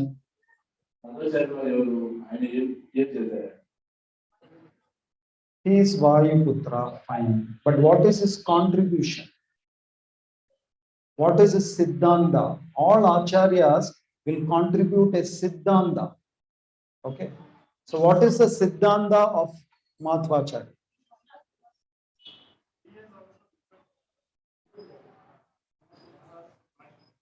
Yeah, but what is the Siddhanta that Madhvacharya gave? Yeah, dualism. So that is Shuddha Dvaita. And who gave Visishta Dvaita? Ramanujacharya. So ఇక్కడ రామాచార్య వారు ఆయన చేసిన గొప్ప ఆయన చేసిన విషయం ఏంటి అంటే ఆయన వచ్చేసి ఒక సిద్ధాంతాన్ని చెప్పారు. ఏంటి ఆ సిద్ధాంతం అంటే మూలద్వైతం. అలాగే రామాచార్య గారు ఏం చెప్పారు? విశిష్ట అద్వైతం. And which Siddhanta did Shankaracharya give? Shankaracharya వారి సిద్ధాంతం Advaitam. Okay. So Advaitam, Visishta Advaitam, Shuddha Dvaitam. మూడు సిద్ధాంతాలు కనుక్కోవాలి. అద్వైతం, విశిష్ట అద్వైతం, శుద్ధ ద్వైతం. That's why if you look at the sannyasis who are coming from Shankaracharya's parampara, they will keep their finger like this. Have you noticed? They will keep like this, one finger. Why? Why? Everything is one. అందుకనే శంకరాచార్య వారిని వాళ్ళ యొక్క శిష్యులు పంపిస్తే అక్కడ సన్యాసాలు కూడా వాళ్ళందరూ కూడా ఇలాగ పెట్టుకొని ఉంటారు. దీని అర్థం ఏంటి అంటే అంతా కూడా ఒకటే. Matajis also do this. That is different. That is different. This is Shanta. So this shows everything is one means what? What is everything? Mainly Atma and Paramatma are one. అంతా ఒకటే అంటారు. అంతా ఒకటే ఏంటి అర్థం అంటే ఆత్మ పరమాత్మ ఇద్దరు ఒకటే. Aham Brahmasmi. That means what? అహం బ్రహ్మాస్మి అంటే ఏంటి? I am Brahman.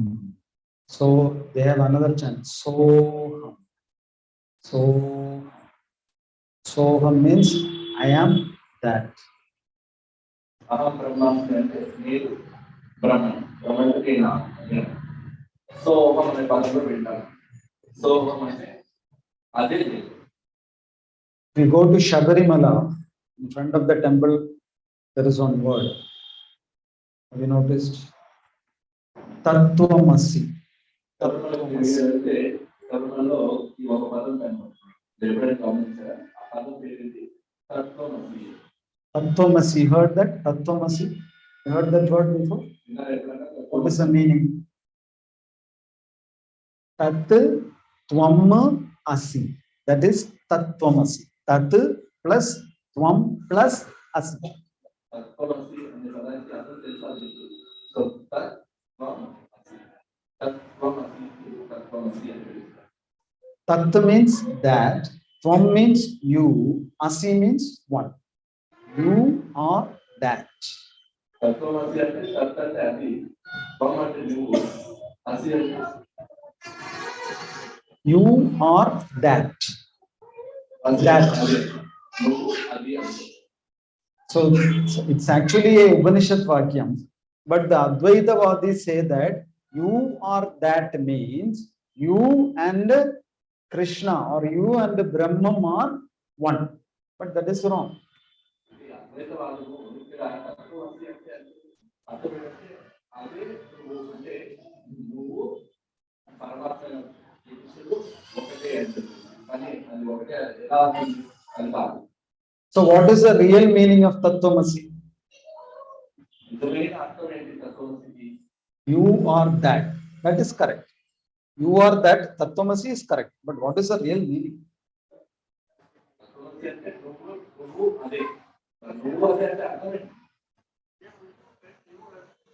Huh? No. Is that the real meaning?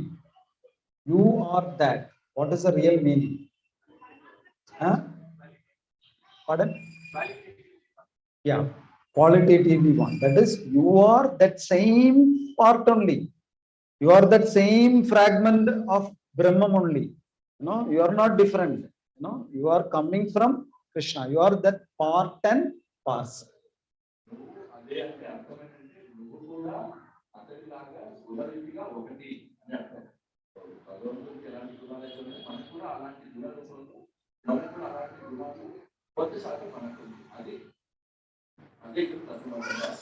So Madhvacharya gave which Siddhanta? Shuddha Dvaita. So that's why if you see the picture of Madhvacharya, his finger will be like this.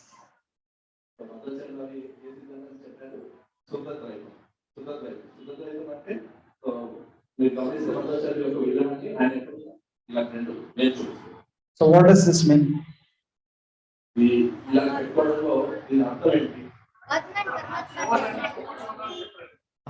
Atma and Paramatma are different. They are two. They are not one.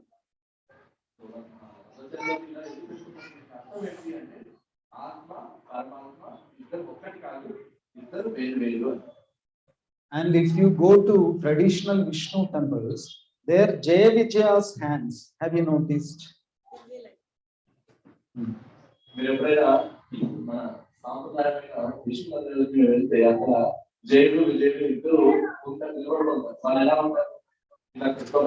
Have you noticed their fingers?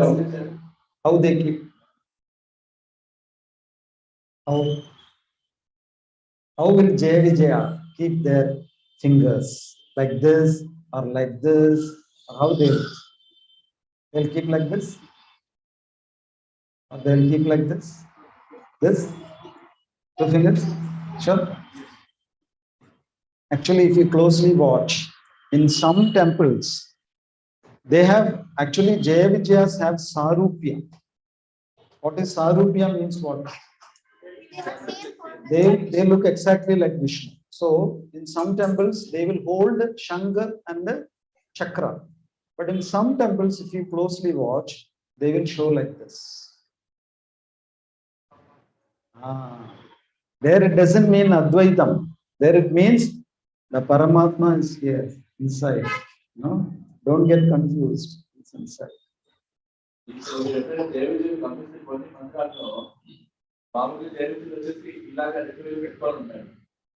అయితే కొన్ని మందిరాల్లో దేవుడు ఇలా పెట్టుకొని ఉంటాడు.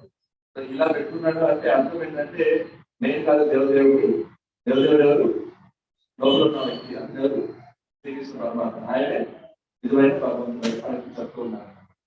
There are a lot of commentaries on that. It's a detailed subject. Another point that they say is you have to surrender to him. You have to surrender to him. ఇది చాలా చాలా అక్షరాలు అని చెప్పేసి అక్షరాలు చెప్తున్నారు.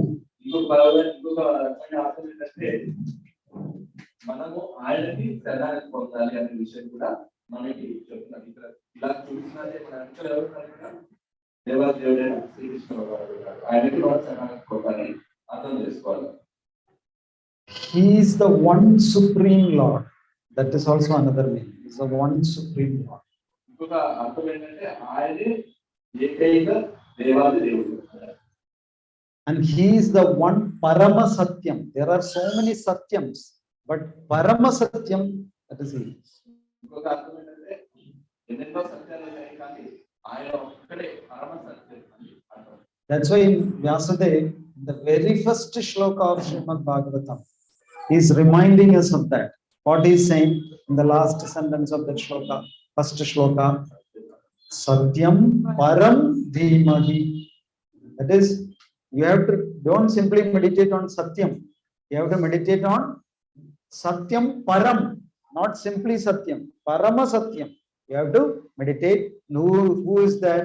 Om Namo Bhagavate Vasudevaya. Vasudeva is Paramasatyam. Please meditate on it.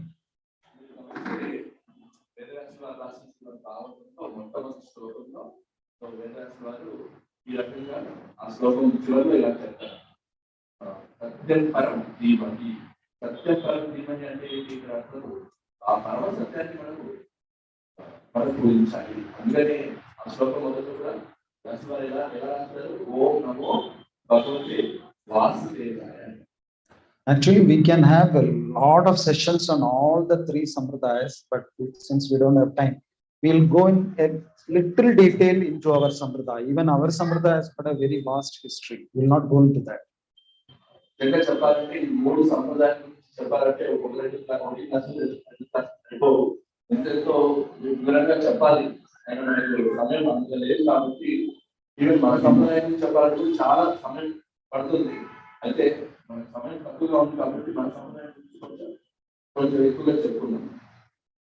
So every parampara will have a number of acharyas, but some acharyas make some very unique contributions and we have to remember that. సంప్రదాయంలో కూడా ఎంతో గొప్ప ఆచార్యులు ఉంటారు. కానీ కొంతమంది ఆచార్యులు వాళ్ళు చేసిన గొప్ప పనులు అనేవి ఉంటాయి. వాటిని And the first important acharya that we have to remember in our sampradaya is of course Madhavendra Puri, because he gave us the Siddhanta of Shuddha Advaita. Madhvacharya. Sorry. Madhvacharya. And the second acharya that we have to remember is Madhavendra Puri. రెండో ఆచార్యులు మన సముదాయంలో గుర్తుపెట్టుకోవాల్సిన వ్యక్తులు అంటే మాధవేంద్ర పురి. You know why Madhavendra Puri is special? ఎందుకు ఆయన చాలా గొప్ప వ్యక్తి? Any idea? Yeah, the moment we hear Madhavendra Puri's name, we remember Shirchor Gopinath, that famous fasting. But the special contribution that he gave to our sampradaya was, till the time of Madhavendra Puri's time, the acharyas did not introduce the concept of Krishna Prema. Understand? They were always talking about Krishna Bhakti, but Madhavendra Puri introduced the concept of Prema, Krishna Prema. ఎందుకు మనం మాధవేంద్ర పురి గుర్తుపెట్టుకోవాలి అంటే ఈ సముదాయంలో వచ్చిన ఆచార్యులు మాధవేంద్ర పురికి ముందు వరకు వాళ్ళందరూ కూడా కృష్ణ భక్తి అనే పదాన్ని ఉపయోగించేవారు. కానీ మరి మాధవేంద్ర పురి గారు వచ్చిన తర్వాత ఆయన కృష్ణ ప్రేమ అనే పదాన్ని ఆయన ఉపయోగించారు. సో అందుకని మనము మాధవేంద్ర పురి గుర్తుపెట్టుకోవాలి. Actually, if you look at the other three sampradayas, they consider as their worshipable deity Lakshmi Narayana. But only in our sampradaya, we worship Radha Krishna.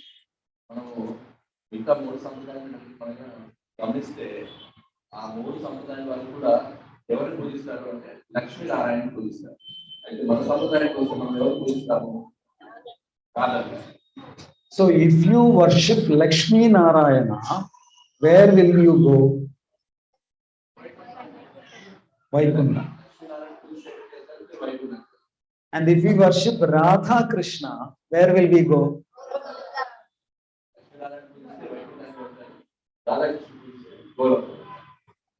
So our acharyas are giving us the topmost destination. So Madhavendra Puri introduced that Prema Rasa or Madhurya Rasa. Lakshmi, the other sampradayas followed Lakshmi Narayana worship, but Madhavendra Puri, he highlighted Radha Krishna worship.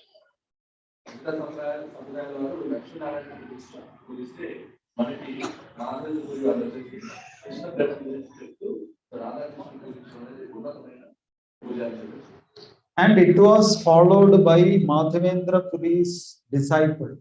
What is his name? Ishwara Puri. And it was again followed by Ishwara Puri's disciple. What is his name? Chaitanya. Madhavendra Puri దీన్ని అనుసరిస్తూ ఉన్నారు. దీన్ని ఆయన యొక్క శిష్యుడైన ఈశ్వరుడి గారిని అనుసరించారు. ఈశ్వరుడి తర్వాత దీన్ని ఎవరు అనుసరించారు? చైతన్య మహాప్రభు. ఎందుకంటే చైతన్య మహాప్రభు ఈశ్వరుడి గారి యొక్క శిష్యుడు. So Madhvacharya is a very important acharya that we have to remember. Second acharya is Madhvendrapuri. And the third acharya we are indebted to in our Sampradaya is Baladeva Vidyabhushan. So మన సంప్రదాయంలో మనం చెప్పుకున్నట్టు ఆచార్య గారిని గుర్తుపెట్టుకోవాలి, మాధవేంద్రపురి గారిని గుర్తుపెట్టుకోవాలి. మూడో వ్యక్తి వచ్చేసి Baladeva Vidyabhushan. Have you heard of Baladeva Vidyabhushan? Yes, there. It is his name will come. If you open any Bhagavad Gita book, where you will see that name? Huh? Before introduction. You have a Bhagavad Gita here? You have a Bhagavad Gita? Yes, Mataji has. Bhagavad Gita open చేస్తే మొత్తం page లోనే ప్రతి నాటిగా వచ్చిన ప్రభుపాద గారు ఎవరికి బలదేవ విద్యాభూషణ్. ఎందుకు ఆయన There it is. Go ahead. Yes. Can you read it loud? వేదాంత సూత్రములకు గోవింద భాష్యము అని వాక్యములు చక్కగా వివరించిన Srila Baladeva విద్యాభూషణుడు. Everyone heard? Read it loud. అంకితము వేదాంత సూత్రములకు గోవింద భాష్యము అను వాక్యానములు చక్కగా వివరించిన Srila Baladeva విద్యాభూషణులకు. That means Srila Prabhupada is dedicating, right? Dedicating his commentary to Baladev Vidyabhushan. Actually, in our parampara, there are so many acharyas. But why is Srila Prabhupada particularly dedicating this commentary to Baladev Vidyabhushan? Why? Okay, so what? So many acharyas have written so many things. So what is so special about the Govinda Bhashyam? Yes. So it is not a simple thing. Actually, devotees don't understand the importance of that statement. Why is it so important? ఇక్కడ ప్రభుపాద గారు మన సంప్రదాయంలో ఎంతో మంది ఆచార్యులు వస్తున్నారు. మరి ఎంతమంది ఆచార్యులు ఉన్నా కూడా మరి ప్రభుపాద గారు ఈ భగవద్గీతను తన రాసిన భగవద్గీతని ఎందుకు బలదేవ విద్యాభూషణ్ వారికి అంతరిస్తున్నారు అంటే, సో బలదేవ విద్యాభూషణ్ ద్వారానే మన సంప్రదాయం అనేది వచ్చింది. అంటే సముదాయానికి పవర్ అనేది వచ్చింది. ఎందుకంటే ఒక సంప్రదాయం అనేది రావాలంటే అంత సులభం కాదు. ఆ సంప్రదాయానికి భాష కాదు, భాష అనేది ఉన్నారు. ఆ భాషని ఈ బలదేవ విద్యాభూషణ్ చెప్పారు కాబట్టి ఈయనకి అంత ప్రాముఖ్యత లేదు. So these are all very important details. Normally we don't discuss in a Sunday program Bhagavad Gita Bhagavatam class. But since this is IDC, you are very soon going to get initiated. You should know to which parampara you are belonging to and what are the specialities of our parampara, who are the prominent acharyas of our parampara. So why is this Govinda Bhashya very important? Earlier we said that there are only 4 bona fide paramparas. Bona fide means that which is accepted by the acharyas. Isn't it? What are they? Rudra Sampradaya, Kumara Sampradaya, Sri Sampradaya, Brahma Madhva, Gaudiya Vaishnava. So why only these 4 paramparas are accepted as bona fide? One important reason is, if a sampradaya has to be accepted as bona fide, then in that sampradaya, the acharyas must have written a commentary on Vedanta Sutras. Only if there is a commentary on Vedanta Sutras, then that sampradaya will be accepted as bona fide. మనము ఈ 4 సంప్రదాయాన్ని ప్రామాణికమైన సంప్రదాయంగా మనం ఎందుకు గుర్తిస్తున్నాము అంటే, ఏ సంప్రదాయంలో అయితే వేదాంత సూత్రానికి భాష్యం అనేది రాస్తారో ఆ సంప్రదాయాన్ని ప్రామాణిక సంప్రదాయంగా మనము భావించాలి. అయితే మనం ఇక్కడ గమనిస్తే ఈ 4 సంప్రదాయాల్లో భాషాకారులు వేదాంత సూత్రాలకి భాషలు రాస్తారు. మన ఇందాక చెప్పినట్టు ఒక్కొక్క సంప్రదాయానికి ఒక్కొక్క భాషకారులు ఉన్నారు. ఈ సంప్రదాయానికి రామానుజాచార్యులు, మధు సంప్రదాయానికి వచ్చేసి మధ్వాచార్యులు, కుమార్ సంప్రదాయానికి వచ్చేసి నింబారాచార్యులు, మధు సంప్రదాయానికి వచ్చేసి విష్ణుస్వామి. ఇలాగా ఈ 4 సంప్రదాయాలకి 4 భాషకారులు వేదాంత సూత్రాలకి భాషలు రాస్తారు.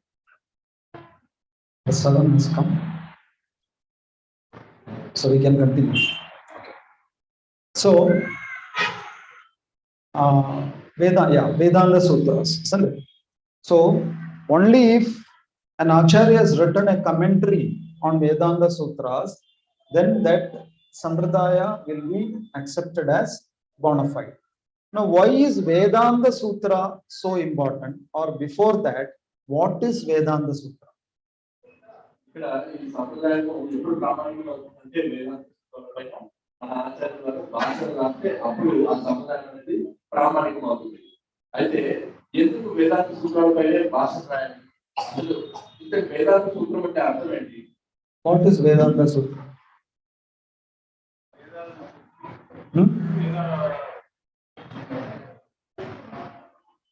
That which explains about Veda is Vedanta.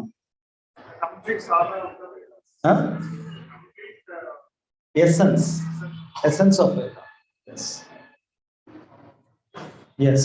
So Prabhu is saying it is written in the form of sutras. Sutras means cryptic formulas. So Vedanta Sutras means the essence of the 4 Vedas is captured in cryptic formulas known as sutras. వేదాంత సూత్రాలు అంటే ఏంటంటే ఈ వేదాలన్నీ కూడా చాలా విరివిగా చాలా పెద్దగా ఉంటాయి కాబట్టి వీటన్నిటిని కూడా సంగ్రహించి వీటిని కొద్దిగా చిన్నగా ఒక సూత్రం లాగా అలాగా అంత వేదాలు అర్థం చేసుకోవాలి అంటే మనం గుర్తుపెట్టుకోవాలి కష్టం కాబట్టి మనకి చిన్నగా చిన్న సూత్రాలుగా రాస్తారు వీటి వేదాంత సూత్రాలు. Actually, Vedas can be divided into 3. వేదాన్ని ముఖ్యంగా 3 రకాలుగా విభజిస్తారు. Karma Kanda, Upasana Kanda, Jnana Kanda. Jnana Kanda is also known as Vedanta. So this Vedanta Sutra is summarizing the essence of Jnana Kanda.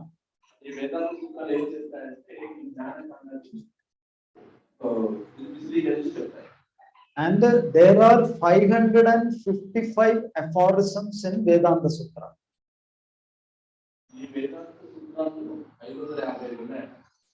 Vedanta Sutra is also known as Brahma Sutra. That is why Vyasadeva is also known as Sutrakara. So there are a lot of details about this. So anyway, why Vedanta Sutra is important? That is the question, isn't it? So we now know what is Vedanta Sutra. Vedanta Sutra is the essence of Vedanta. Vedanta is the concluding or the most essential part of the 4 Vedas. Fine. So now the next question is, why is Vedanta Sutra so important? Why they want a commentary or bhashyam on Vedanta Sutra? Why?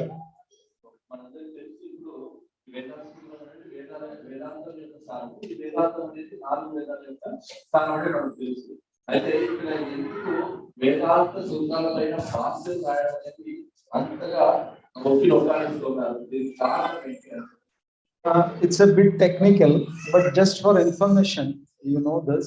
There is something called as Prasthanatraya. ఇది కొంచెం శాస్త్రీయపరంగా ఉంటుంది, కొంచెం కష్టంగా ఉంటుంది అర్థం చేసుకోవడానికి. But ప్రభు ఏం చేస్తారంటే ఇక్కడ ప్రస్థానత్రయం పదం ఉంది. Prasthanatraya means Traya means 3. ప్రస్థానత్రయం అంటే ఇక్కడ త్రయం అంటే 3 అని. So it consists of Upanishads, Brahma Sutras and Bhagavad Gita. ఈ త్రయం ఏమంటే ఉపనిషత్తు, Brahma Sutras, Bhagavad Gita. So in the scholarly arena, if someone has to be recognized as a spiritual pandit, then he has to be well versed in Prasthanatraya. ఇక్కడ పండితుల యొక్క సమూహంలో ఒక వ్యక్తిని గొప్ప పండితుడిగా ఆయన్ని చెప్పాలి అంటే ఆయన ఈ ప్రస్థానత్రయంలో గొప్ప జ్ఞానం సంపాదించుకుంటారు. And for a sampradaya to be recognized, there should be a bhashyam for Vedanta Sutra. అలాగే ఒక సంప్రదాయాన్ని గుర్తించాలి అంటే ఆ వేదాంత సూత్రాలపై ఆ సంప్రదాయానికి తగ్గట్టుగా భాష ఉండాలి. And all the other three sampradayas, they had a bhashyam for Vedanta Sutra. అయితే మిగతా మూడు సంప్రదాయాల్లో ఈ వేదాంత సూత్రాలకి భాష్యం అనేది ఉంది. But our acharyas never bothered to write a bhashyam for Vedanta Sutra. అయితే మన ఆచార్యులు ఈ వేదాంత సూత్రాలకి భాష్యం రాయాలనే విషయాన్ని వాళ్ళంతా పట్టించుకోలేదు. Why? Because they don't know Vedanta Sutra. They are not learned in Vedanta Sutra. Why they did not write a bhashyam for Vedanta Sutra? మరి మన ఆచార్యులు ఎందుకు పట్టించుకోలేదు, ఎందుకు పట్టించుకోలేదు అంటే వేదాంత సూత్రాలు తెలియదా? They were immersed in Krishna Prema. Yes, because our acharyas know that Srimad Bhagavatam is a natural commentary of Vedanta Sutras.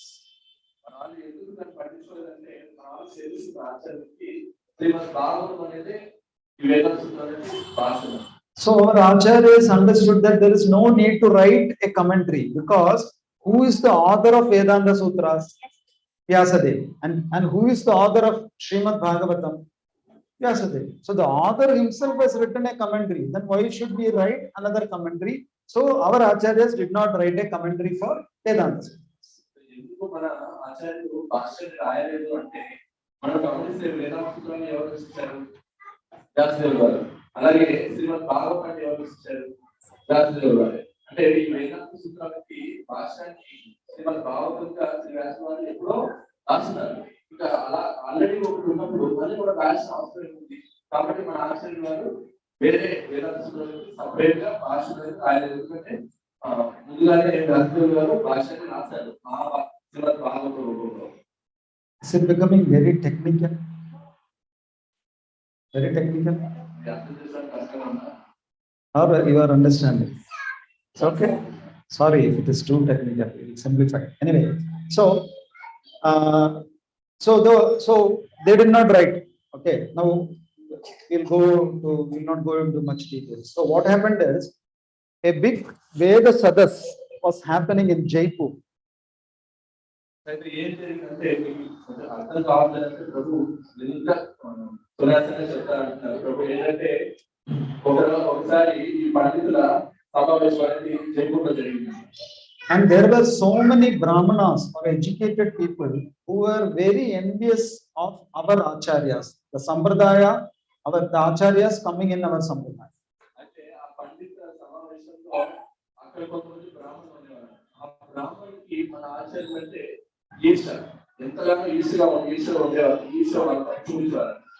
Because our acharyas were very popular, people were all following them, going behind them.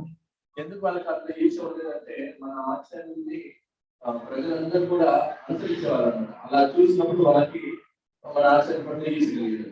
So they declared in that Pandita Sadas that we will not recognize Gaudiya Vaishnava Sampradaya. పండిత సమావేశంలో ఆ బ్రాహ్మణులంతా అంటున్నారు, మేము గౌడీ వైష్ణవ సంప్రదాయాన్ని ఒక సంప్రదాయంగా మేము గుర్తించాము. Why? Because there is no bhashyam for Vedanta Sutra. ఎందుకు వాళ్ళు గుర్తించడానికి ఈ వేదాంత సూత్రానికి ఈ గౌడీ వైష్ణవ సంప్రదాయానికి ఎలాంటి భాష ఉంటుంది కాబట్టి వాళ్ళకి సంప్రదాయంగా మేము గుర్తించమని చెప్తున్నారు. So the news reached Vishwanatha Chakravarti Thakur. అయితే So that acharya thought, actually we have Srimad Bhagavatam. There is no need to write a bhashyam. But the common people, they may not accept our sampradaya. People will feel that our sampradaya is not bona fide. So for that sake, we should write a bhashyam.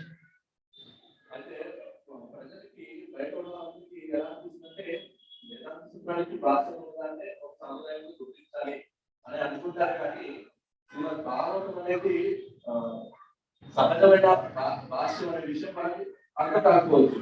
అందుకని సామాన్య ప్రజలు కూడా అర్థం చేసుకోవడానికి మనం ఏం చేయాలి, మన సంప్రదాయానికి ఒక భాష్యం అనేది ఉండాలి అని చెప్పేసి కృష్ణ చక్రవర్తి గారు కూడా అంటారు. And everyone requested Vishnu Chakravarti Thakur to write a bhashya. అయితే అందరూ కూడా కృష్ణ చక్రవర్తి గారిని అడిగారు, మీరు మన సంబంధానికి భాష రాయాలి. So Vishwanath Chakravarti Thakur took the pen and the hand is shaking like this because he is very old at that time. అయితే విశ్వనాథ చక్రవర్తి ఠాకూర్ గారు ఆయన పెన్ను తీసుకున్నప్పుడు ఆయన చేయలేదు కలుస్తూ ఉన్నాడు, అంటే వణుకుతూ ఉన్నాడు. అంటే ఆ సమయంలో విశ్వనాథ చక్రవర్తి గారు చాలా ముసలిగా అయిపోయారు. So he knew that I will not be able to write because he is too old. He could not even hold the pen. So what he did, he entrusted this seva to Baladev Vidyabhushan. అయితే ఆయన కూడా తెలుసుకుంటాను చాలా పెద్దవాడిని అయిపోయారు, ముసలివాడిని అయిపోయారు. అందులో ఆయన ఏం చేశారంటే సో ఈ పనిని ఎవరు అప్పగించారు? So Baldev Vidyabhushan. Baladev Vidyabhushan got shocked because Vishwanath Chakravarti Thakur is a very senior Vaishnava. Baladev Vidyabhushan was thinking, how can I write a bhashyam for the Sampradayam? It's a very serious task. Will I be able to do that? But since the Acharya has ordered, he cannot say no. So he said, okay, I will write. చక్రవర్తి గారు ఈ పనిని, ఈ భాషను రాసే పనిని బలదేవ్ విద్యాభూషణ్ గారికి అప్పగించారు. అయితే విశ్వనాథ చక్రవర్తి గారు అంటే చాలా గొప్ప వయసుడు, చాలా పెద్ద వయసుడు.